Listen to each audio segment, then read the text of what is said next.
You do not lose an empire to a submarine. That was the rule. For decades, naval powers believed it. Battleships decided wars. Carriers projected dominance. Armies conquered territory. Submarines were irritants, raiders, nuisances, commerce hunters that harassed but never decided outcomes. Imperial Japan believed this rule with religious certainty. Japan was an island empire. Its lifeblood flowed across the sea. Oil from the Dutch East Indies, iron ore from Malaya, food from Southeast Asia. But Japanese naval doctrine insisted those sea lanes were safe. The Imperial Navy existed to smash enemy fleets, not to guard merchant ships. Convoys were an afterthought.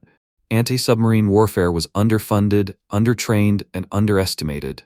And most of all, Japan believed American submarines were ineffective. Early in the war, U.S. torpedoes failed. They ran too deep.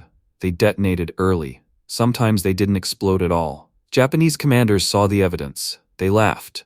They dismissed the submarine threat as incompetent, overrated, and irrelevant. That belief hardened into doctrine. But in 1944, one man shattered it. One submarine commander would turn Japan's greatest strategic weakness into a fatal wound, and Japan would be stunned by how fast it happened. You are Commander Richard Hetherington O'Kane. You are 33 years old. You grew up in California. You are sharp, aggressive, and intensely focused. You have already fought this war longer than most, and you know something your enemy does not. Before taking command of USS Tang, you served as executive officer aboard USS WWII under the legendary Dudley Mush-Morton. On WWII, you learned how to hunt. You learned how to attack at night. You learned how to close the distance, ignore doctrine, and kill targets the enemy thought were safe.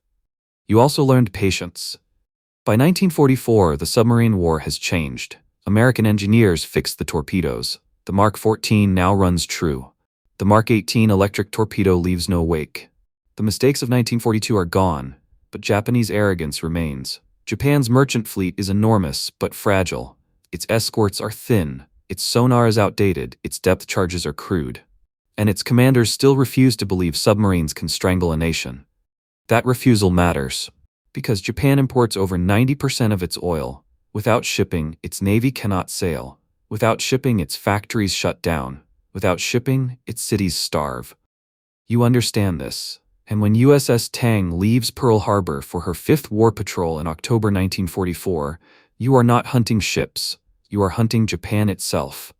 The South China Sea is black and empty. You are submerged, silent, listening. Hydrophones whisper screws in the distance, multiple contacts, slow, heavy. Merchant ships, you order the boat to periscope depth. The scope rises, water drains, your eye presses to the lens. There they are. A convoy, you count them fast, 10 ships, maybe more, tankers, freighters, minimal escort. This is what Japan thought could never happen. You maneuver Tang inside the convoy screen, not outside, inside, at night, at close range, 1,500 yards, closing, 1,200 yards, 1,000 yards. You fire one torpedo, then another, then another. The first explosion rips open a tanker's hull. Flame climbs the mast. Oil ignites the sea itself. The second torpedo slams into a freighter. Steel folds inward. The ship lists hard to port. The third detonates beneath the bridge of a transport. You hear the crack through the hull. The sound of a ship dying. Japanese escorts panic. Searchlights stab the darkness. Guns fire wildly at nothing. You reload, you attack again. By dawn, 4 ships burn. Thousands of tons of cargo vanish beneath the waves. Survivors cling to wreckage as Tang slips away untouched. And this is just the beginning. Over the next days, you repeat the process. You attack in daylight, you attack at night, you attack surfaced, you attack submerged. You fire torpedoes from inside convoys so close you can hear shouted orders through the steel. One night, you surface to finish a damaged ship with your deck gun. Japanese sailors fire rifles at you from less than 100 yards. Your gunners cut them down. The ship sinks beneath your bow. Another convoy appears. You maneuver again, you calculate again, you fire again. A transport carrying troops explodes. A tanker folds in half. A freighter disintegrates. Japanese escorts drop depth charges. Too shallow, too late. The explosions roll over Tang like distant thunder. No damage, no hits. The kills pile up. 17 ships, 24 ships, 31 ships. By November 1944, USS Tang has sunk more Japanese shipping than any submarine in history. Over 116,000 tons. That is not a statistic. That is oil Japan will never burn, food Japan will never eat, weapons Japan will never fire. Japan is bleeding out, and only now does it begin to understand. But then comes the final night. November 24th, 1944, another convoy. You attack aggressively, maybe too aggressively. You fire your last torpedo, it leaves the tube. Then something goes wrong. The torpedo circles. You realize it instantly. A circular run. The torpedo is coming back. You order full rudder, full speed, hard turn. Too late. The explosion hits beneath the stern. USS Tang breaks. Lights go out. The deck tilts violently. Men are thrown. Water floods in. You are knocked unconscious. When you wake, the boat is sinking. Fast. You order evacuation. Only 8 men escape. You are one of them. You are pulled from the sea by Japanese destroyers, the enemy you just devastated. Your war is over. Japan's is not. If you find this kind of forgotten military history as fascinating as we do, we'd be honored if you'd hit that subscribe button. We believe these stories of courage, sacrifice, and tactical genius deserve to be told. And by subscribing, you help ensure they aren't forgotten. What Japan doesn't understand at first is how deep the damage runs. By late 1944, American submarines sink more Japanese ships than aircraft and surface fleets combined.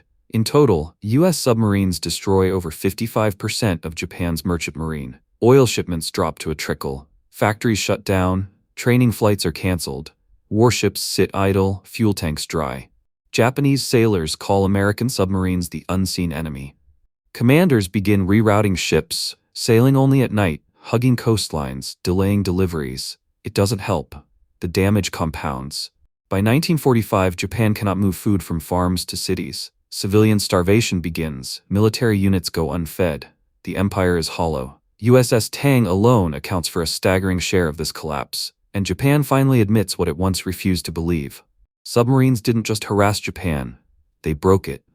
You are Richard O'Kane. You spend the rest of the war as a prisoner. You survive. Many do not. After the war, you receive the Medal of Honor. You live until 1994. The 8 men who escaped USS Tang carry the memory of the 87 who didn't. To this day, Tang remains the most successful American submarine of World War II by confirmed sinkings. And yet most people have never heard of her. That is why this story matters now. Because wars are not only decided by generals and grand battles. Sometimes they are decided by a handful of men in the dark, silent, unseen, and utterly relentless. If this story moved you, please hit that like button. Every click tells the algorithm this piece of history is worth remembering.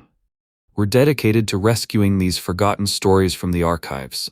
If you want to join us on this mission, please subscribe and turn on notifications. Where are you watching from? Drop a comment with your city or state, and tell us if someone in your family served.